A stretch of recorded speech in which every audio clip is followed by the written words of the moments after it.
Halo semua, selamat malam. Saya Rifa Arfia dengan NIM 12022223047. Di sini saya akan menjelaskan tentang boundary value analysis. Nah, pada materi ini saya akan menjelaskan 5 konten. Yang pertama, what is boundary value analysis? Lalu yang kedua, ketentuan utama dari BVA atau boundary value analysis. Yang ketiga ada benefit, keempat ada kekurangan, dan ada studi kasus. Yang pertama, what is boundary value analysis? Boundary value analysis itu merupakan salah satu jenis teknik pengujian black box yang melakukan pengujian pada batas atas dan batas bawah dari suatu nilai yang diinputkan dalam aplikasi. Jadi dia tuh kayak misal eh, atas 20, bawahnya 1 gitu. Jadi dia pengujiannya di dalam 20 dan 1 tersebut. Nah, teknik boundary value analysis itu bekerja dengan cara menentukan nilai batas bawah dan batas atas dari sebuah data yang akan diuji.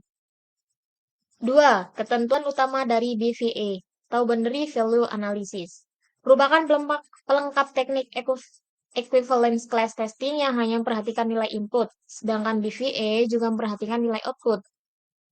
Nah, dengan demikian, Boundary Value Analysis mempertimbangkan kedua aspek untuk menguji sistem secara lebih komprehensif.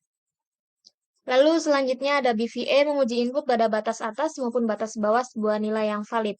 Pernyataan itu menegaskan bahwa BVA memfokuskan pengujian pada nilai-nilai di sekitar batas atas dan batas bawah dari kisaran nilai yang valid. Hal ini dilakukan karena kesalahan pada batas-batas ini seringkali dapat menyebabkan kegagalan sistem. Oleh karena itu, perlu diuji secara khusus. Benefit menggunakan teknik boundary value analysis. Yang pertama, penemuan bug yang lebih efisien. Nah, yang kedua, peningkatan keandalan dan kestabilan. Dengan memfokuskan pengujian pada batas-batas nilai, kesalahan yang terjadi di sekitar batas-batas kritis dapat diidentifikasi dan diperbaiki, yang pada gilirannya meningkatkan keandalan dan kestabilan perangkat lunak yang diuji. Hal yang ketiga ada efisiensi dalam pengujian.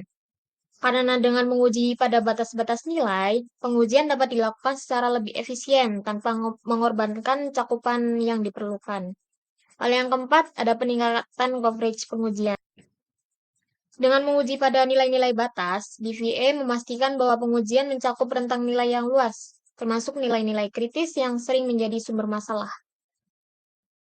Nah, meskipun banyak benefit dari menggunakan DVA, sistem teknik DVA ini juga memiliki kekurangan. Di antaranya adalah pengabaian kasus khusus di luar batas. Seperti terkadang fokus pada batas-batas nilai dapat menyebabkan pengabaian terhadap kasus uji khusus di luar batas tersebut. Meskipun batas-batas nilai seringkali merupakan sumber masalah, pengujian juga harus mencakup nilai-nilai di dalam kisaran yang lebih luas. Lalu selanjutnya ada keterbatasan kasus dengan logika yang rumit.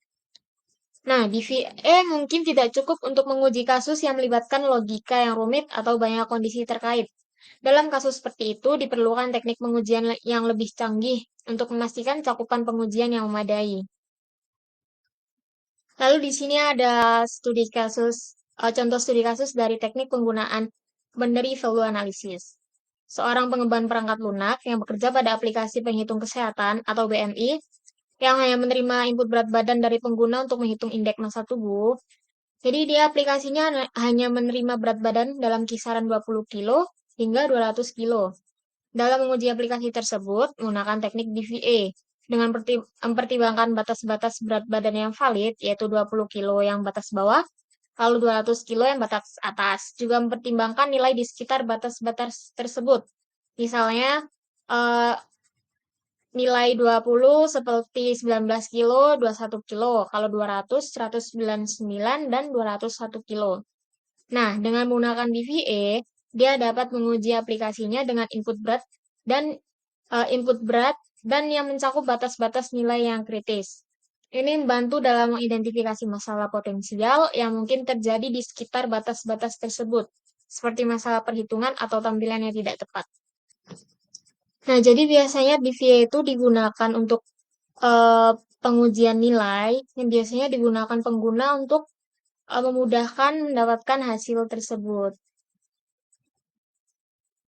Nah, sekian penjelasan dari saya. Terima kasih dan selamat malam.